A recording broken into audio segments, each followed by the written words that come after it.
भगवान के बैठ रहा छी हमर हालत होबी तो नहीं केने के आज तक मंच पर बिना भोजन के नहीं चढ़ल राधा ढूंढ रही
जय अपाची रखवाड़ी निवासी जिनका तरफ से 51 टका का पुरस्कार। अच्छा विजय अपाची तैयो से विजय अपाची जी के तरफ से 51 टका का आशीर्वाद, बहुत बहुत धन्यवाद।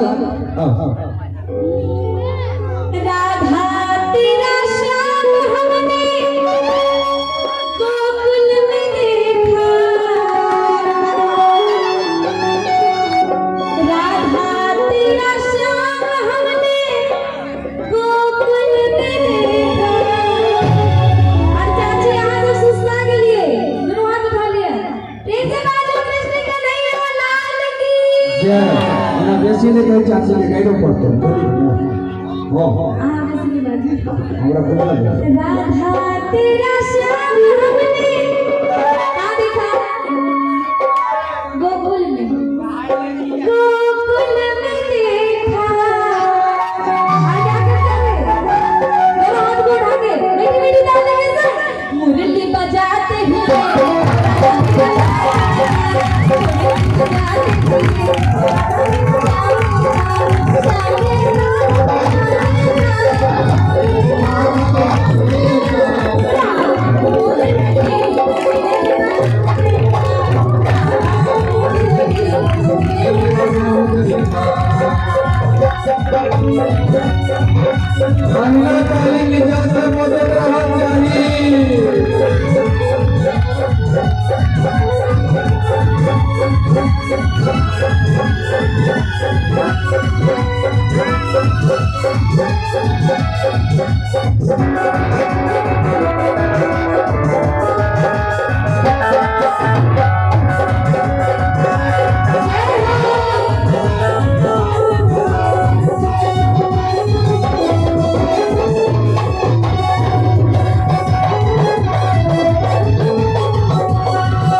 कमिटी के फरमाइश खाते चले से चलबे करते, लेकिन छाती से पहले जग वाला का और दिन का शुरुआत है।